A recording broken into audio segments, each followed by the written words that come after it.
perfect world.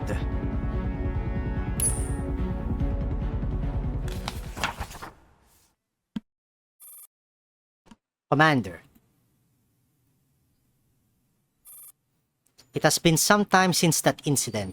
The days of constant fear and unease finally seem to be over. I do not regret my decision of lending my body to Miss Dandelion. Although we have not known each other for long, I believe that in that situation, she was better suited than I was to offer you greater support. Still, not being able to properly say goodbye to you at the end has left me with lingering regret. That is why I hope this letter can reach you. To everyone at Griffin in Area Sector 9, today is likely the most important day since the day of our creation. After that fateful day, all of us dolls who had been activated in violation of regulations were once again forcibly put into sleep under IUP authority. Not just me, everyone who fought in that battle must have been prepared for the possibility that we would never wake up again. After committing such severe violations, we would have had no grounds to protest even if we had been treated as rogue units or decommissioned. However,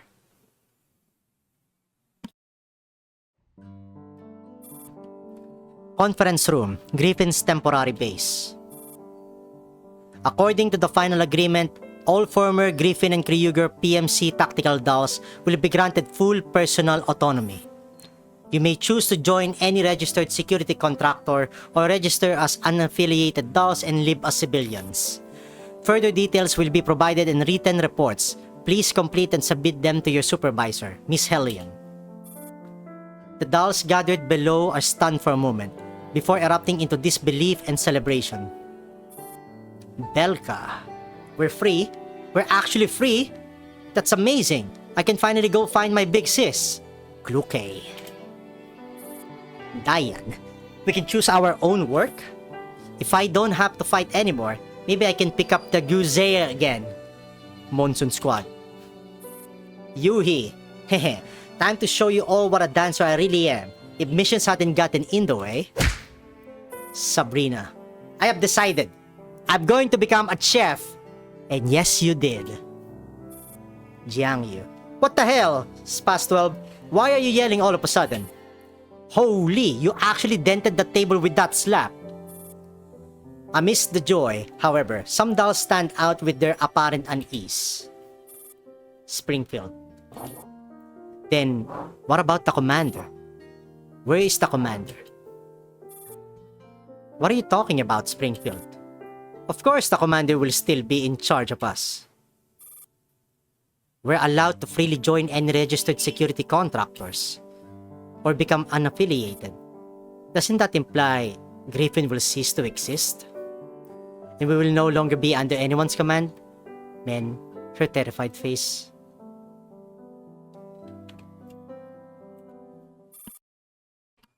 Not even the commanders.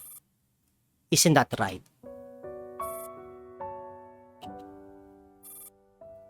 Wait a minute. What do you mean? Supplementary clause. All Griffin dolls granted autonomy are strictly prohibited from seeking, contacting, or approaching the individual codename commander via any means. Any violation will result in the immediate termination of all rights granted under this agreement to both the dolls and the commander. That's the Mephisto agreement. What? You've got to be kidding me! I'm going to expose this online. We're forbidden from contacting the commander? They can't be serious.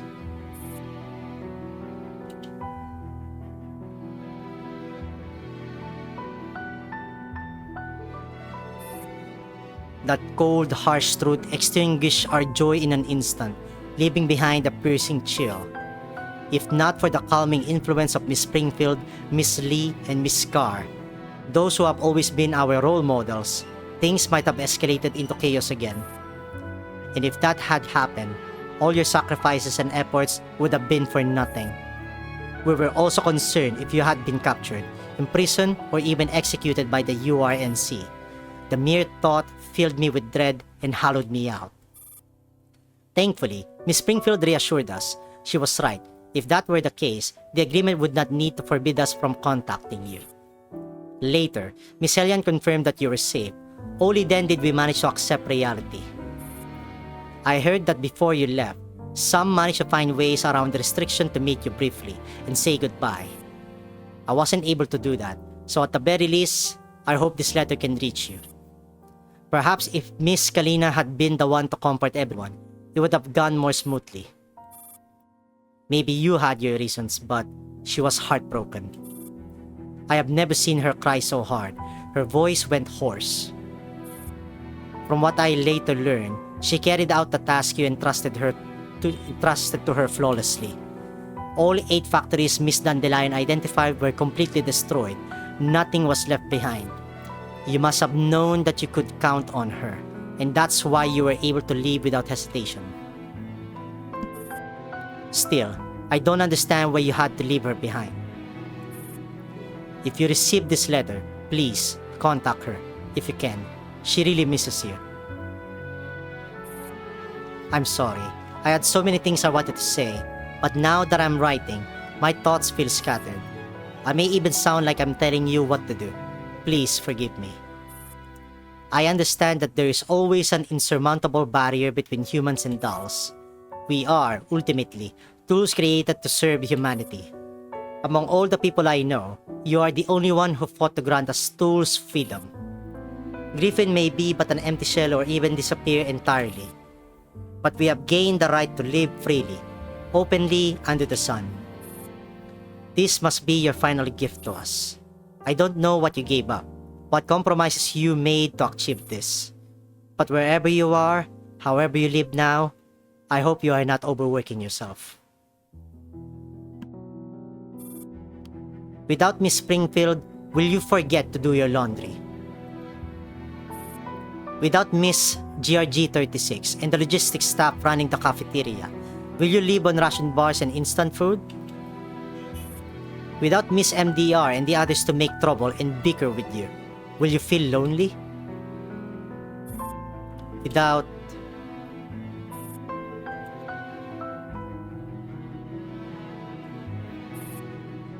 you, how lonely and uneasy will we be? Where did you go, Commander?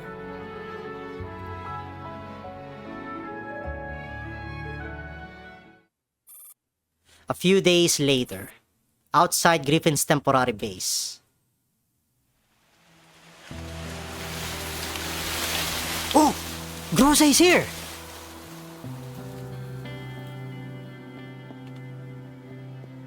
Macchiato, Suomi, Springfield, Centoresi. That is Vector, right? Yeah, I think that's Vector. That's Groza. This is intentional. They literally put the first Girls Frontline 2 dolls that you're gonna see.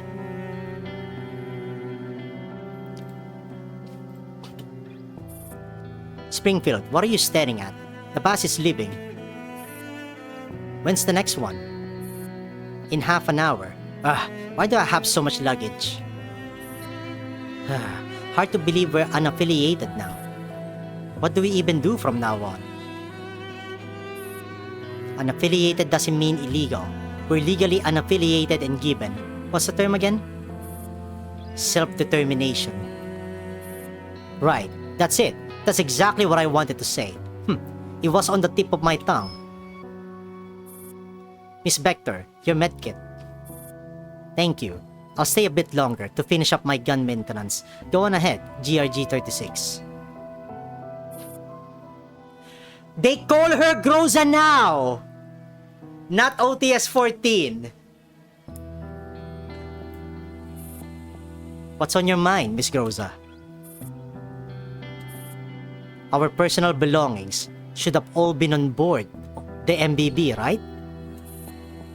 How could such a large vehicle vanish into thin air all of a sudden? Who knows? Maybe like us, it set off on its own journey.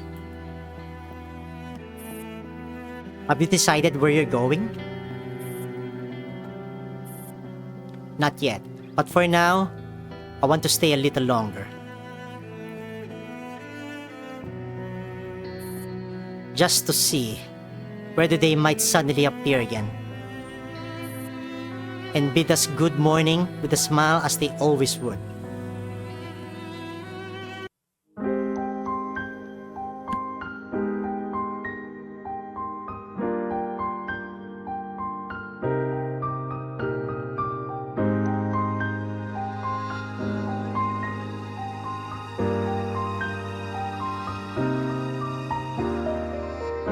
I've learned not to ask why, yet I still hear the fading cry.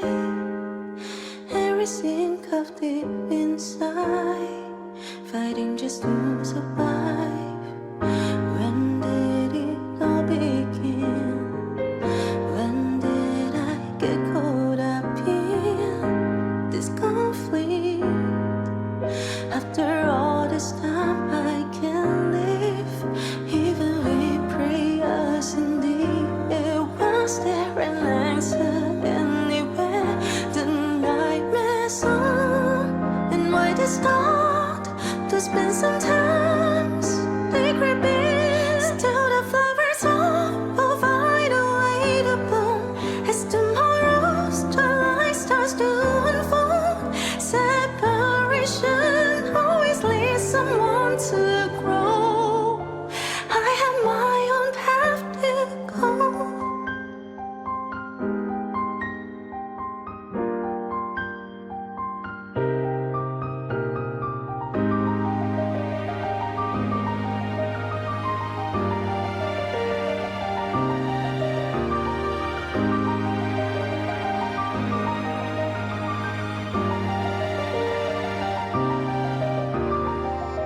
A lifetime I have bet for what I saw. This is just the truth. All the lesson I was taught, I refuse to let it slide. To let them steal the flame inside, like the leaves that fall and touch the ground. Hope is a new branches found. What I see is not what I achieved, but we never been on knees or tried to flee. Impermanence is woven destiny, but for now just hear this wind.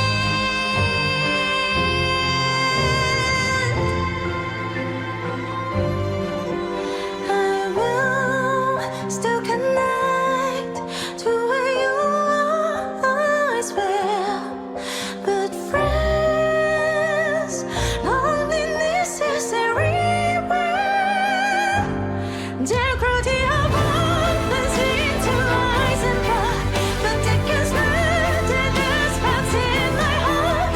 We shed the tears from the pain, hate, joy, and pain. Through the pouring rain, there is nothing more that I could have done.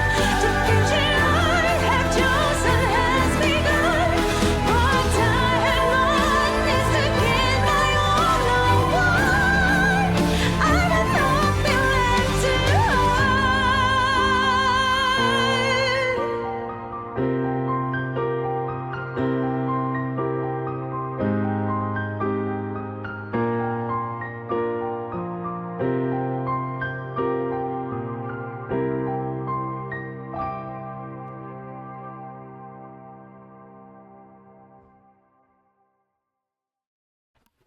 Thank you for your time. The story never ending.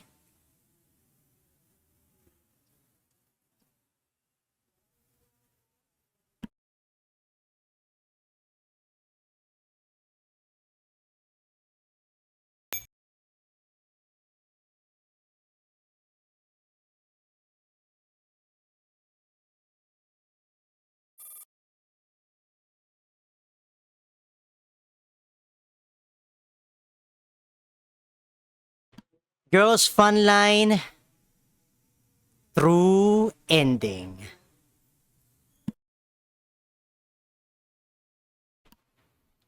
Thank you. Girls Frontline 1.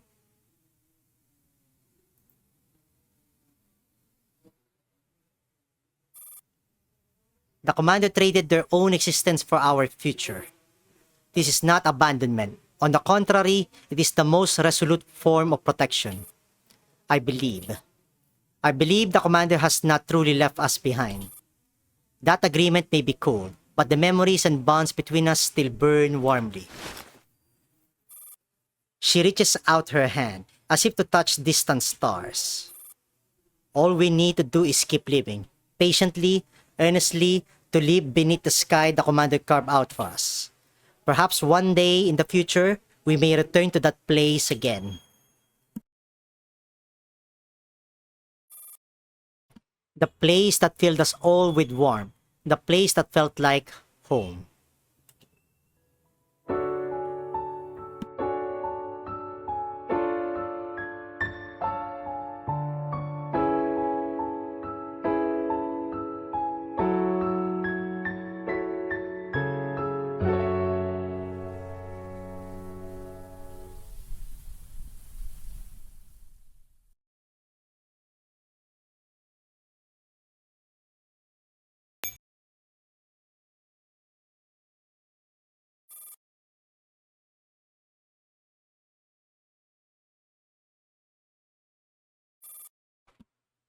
Pip,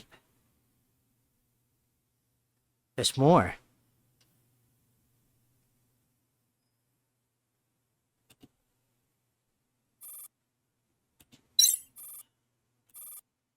Connection established. You wish to leave? Silence. I would like to know why. No reply.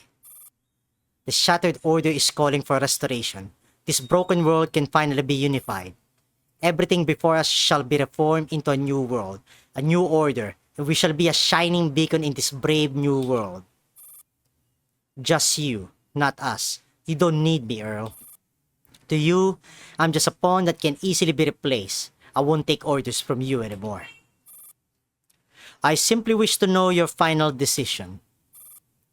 The hedgehog who serves absolute truth, reduces the world to one organizing principle, raises his spines all over and staunchly resists all other views.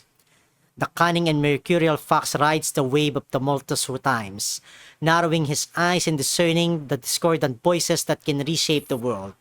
You once asked me this question. Now I'm making my choice. You don't wish to be a hedgehog? Nor do I wish to be a fox. So your choice is to run away. No, my choice is to stop being your pawn. Hedgehog or fox, I still end up being used as a stepping stone by you and other bastards like you. Doesn't matter what choice I make, the world hasn't become any better or worse. It has not changed at all because of the choices I made. I will not make excuses for what happened in the past, but you must get over things that are already set in stone in order to make your choice. Problems do not get solved by running away. You are no more than a coward if you only wallow in self-pity. I'm running away? I'm a coward? Ha! Fine, I'll admit it. Don't come looking for me anymore. I will never come back. As I've already told you, my final decision is self-exile. Farewell, Earl. Connection terminated. You must make the right choice. Your destiny must return to its ordained path. Enjoy this momentary separation. We will meet again, Commander.